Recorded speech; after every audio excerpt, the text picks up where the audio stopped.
In the summer of 2014, Nick Woodman was on the cover of Forbes magazine. The headline called him the world's coolest billionaire.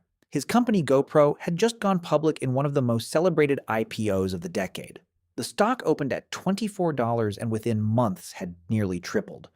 Woodman was worth over $1 billion personally, and the device he had invented in his van on a surf trip was strapped to the helmets and handlebars of athletes, soldiers, filmmakers, and weekend warriors on every continent on Earth.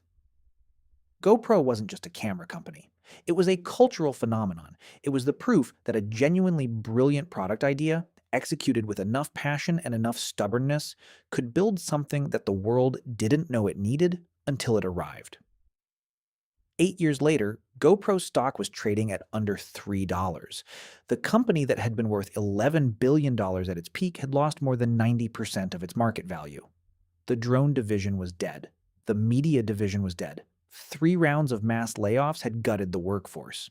And Nick Woodman, still in the CEO chair, was running a company that analysts had stopped covering because it was too small to matter. The coolest billionaire was running a penny stock. This is not a story about a bad product. GoPro's cameras, even today, are genuinely excellent. This is a story about what happens when a founder confuses the size of his vision with the quality of his strategy. It is a story about a company that invented a category, dominated that category, and then systematically destroyed itself trying to become something it was never built to be. Nick Woodman did not come from money in the traditional sense, but he came from comfort. He grew up in California, the son of a Goldman Sachs investment banker, and attended the University of California, San Diego, where he studied visual arts. He was not an engineer. He was not a technologist in the conventional sense. He was a surfer who wanted to film himself surfing and couldn't figure out how to do it without ruining the camera. That frustration, which is the origin of almost every great consumer product, sent him on a journey that would take years and nearly break him before it worked. His first company, a gaming startup called Funbug, raised nearly $4 million in 2001 and collapsed in the dot-com bust. Woodman lost almost everything. He was 26 years old and broke in the wreckage of his first venture. Rather than retreating, he went surfing. And on a surf trip through Australia and Indonesia in 2002, he became obsessed with the problem of capturing action footage from the perspective of the person experiencing the action. He spent the trip with a disposable camera strapped to his wrist with a rubber band, trying to film himself. The footage was terrible, but the idea was right. He came home and spent 2 years building the first GoPro prototype in his van. He funded the early development by selling bead and shell belts out of the back of that same van, eventually making enough money to source camera components from China. In 2004, the first GoPro went on sale at a surf trade show in San Diego. It sold for $30. It was a waterproof 35mm film camera in a wrist strap.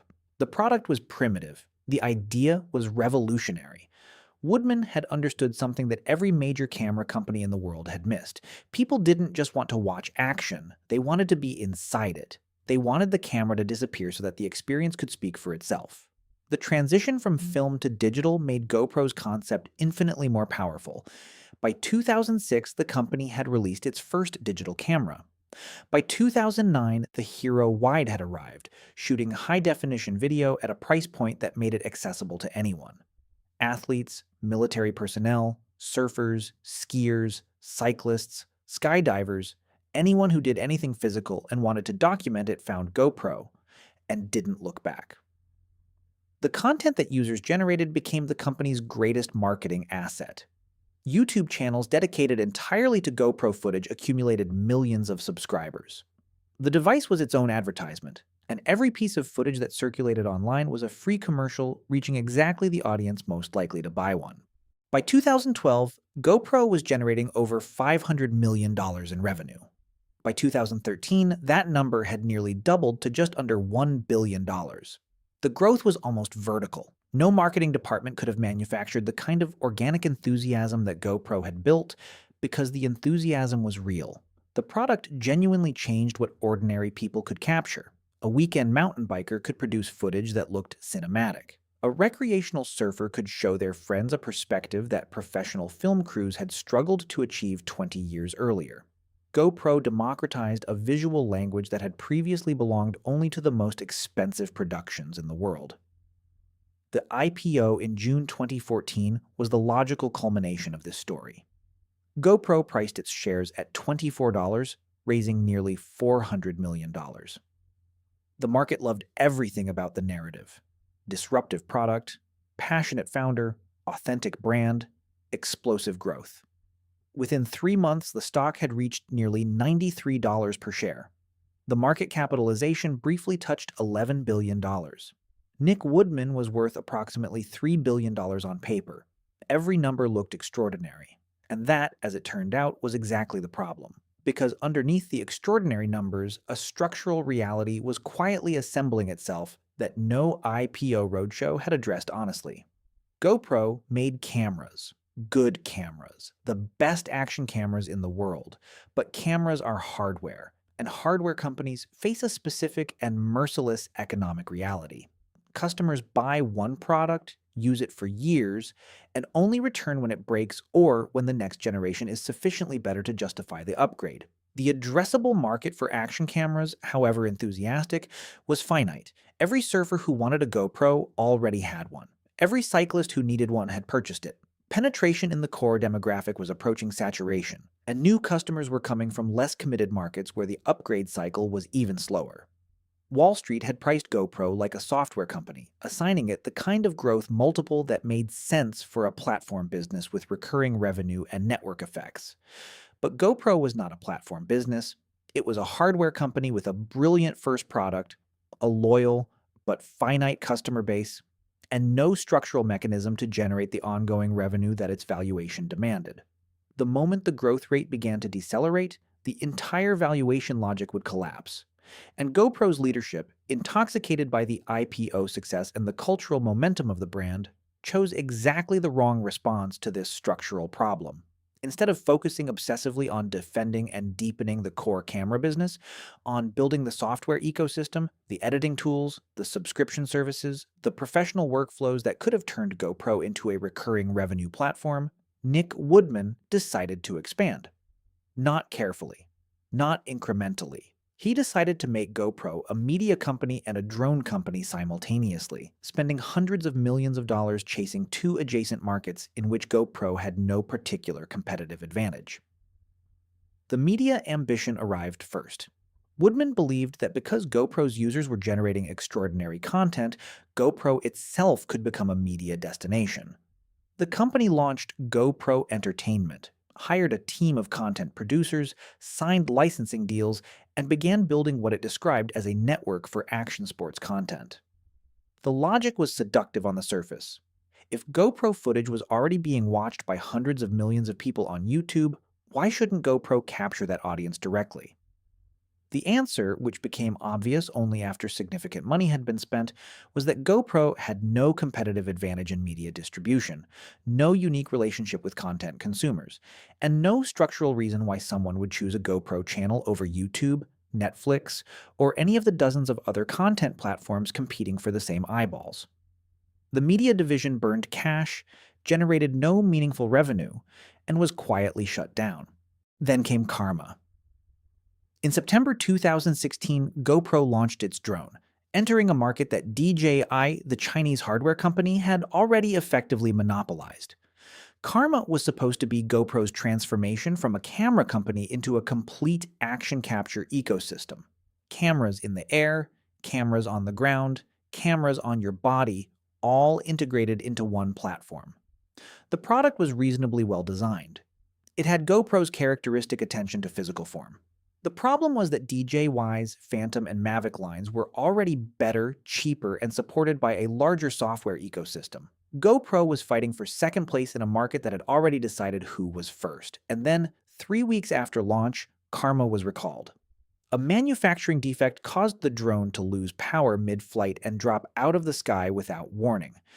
GoPro recalled every unit sold, approximately 2,500 drones, and refunded every customer. The recall cost the company millions of dollars and generated the kind of headlines that no product launch can survive. DJI responded by releasing the Mavic Pro, a foldable drone that was cheaper, more portable, and more capable than Karma. GoPro relaunched Karma in early 2017 at a lower price point, but the narrative was broken. By January 2018, the drone program was canceled entirely and approximately 270 employees were laid off. The financial consequences of these decisions arrived with brutal speed. In 2016, GoPro reported a full-year net loss of $419 million on revenue of $1.19 billion. The company had gone from approaching profitability at its IPO peak to losing nearly $500 million in a single year. The stock, which had peaked at nearly $93, had fallen to around $10 by the end of 2016. That was a decline of nearly 90% in approximately 18 months. Woodman responded with the first major round of layoffs, cutting approximately 7% of the global workforce. It was the beginning of a restructuring cycle that would repeat itself multiple times over the following years, each round cutting deeper, each announcement arriving with the same language about focusing on the core business and returning to profitability.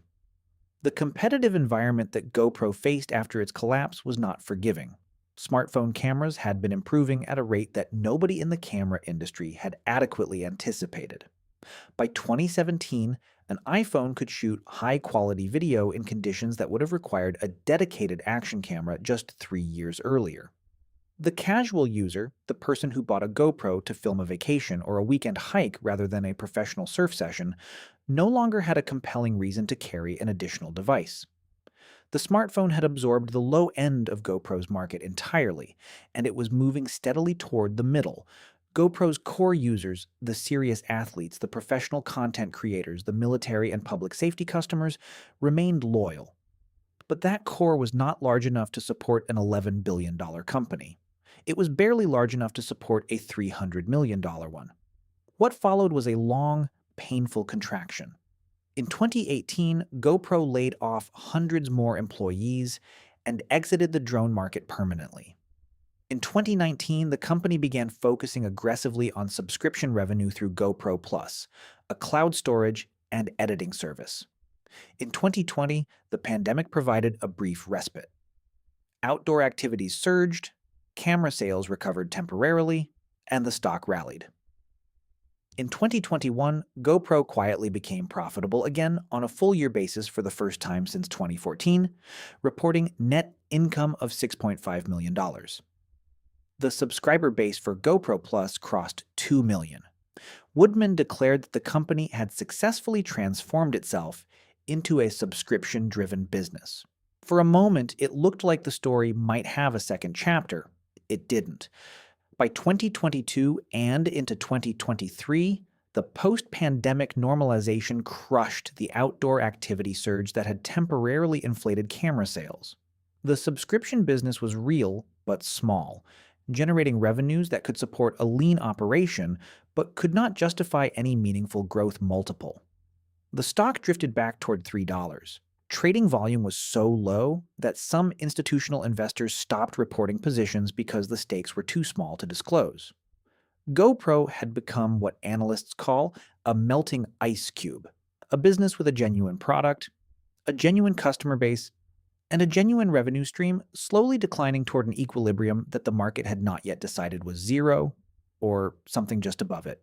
Nick Woodman is still the CEO. He has been the CEO for every year of GoPro's existence, through the peak and through the collapse, through the drone disaster and the media failure and the layoffs and the partial recovery and the slow decline. He owns the majority of the voting shares, which means the board cannot remove him even if it wanted to. Whether that continuity represents admirable founder loyalty or structural governance failure depends entirely on which year of the story you're reading. The honest analysis of GoPro's collapse is not that Nick Woodman failed to build a great product. He built one of the most successful consumer hardware products in the history of the category. The honest analysis is that he confused the cultural power of his brand with the financial power of his business model. He looked at $11 billion in market capitalization and concluded that the market was telling him he could be anything. What the market was actually telling him was that his camera was extraordinary.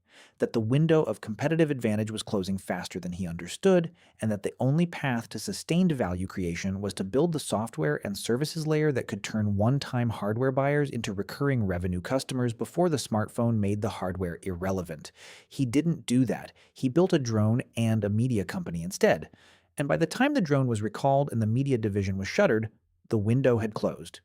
GoPro still exists. The Hero cameras are still the best action cameras on the market.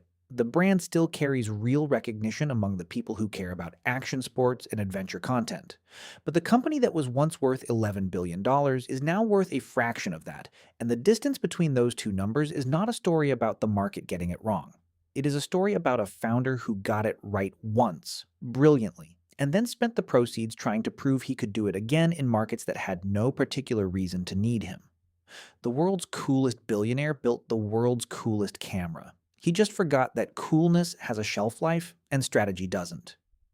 If you want to understand which companies today are making the same mistake, confusing brand momentum for business model durability, that's exactly what I track in my newsletter. Distressed debt, leveraged finance, and the strategic failures hiding underneath strong brand names. The link is in the description. And if you want to see what happens when another founder bets everything on the wrong adjacent market, click the videos above. Nick Woodman is still the CEO. He has been the CEO for every year of GoPro's existence, through the peak and through the collapse, through the drone disaster and the media failure and the layoffs and the partial recovery and the slow decline. He owns the majority of the voting shares, which means the board cannot remove him even if it wanted to. Whether that continuity represents admirable founder loyalty or structural governance failure depends entirely on which year of the story you're reading. The honest analysis of GoPro's collapse is not that Nick Woodman failed to build a great product. He built one of the most successful consumer hardware products in the history of the category. The honest analysis is that he confused the cultural power of his brand with the financial power of his business model. He looked at $11 billion in market capitalization and concluded that the market was telling him he could be anything.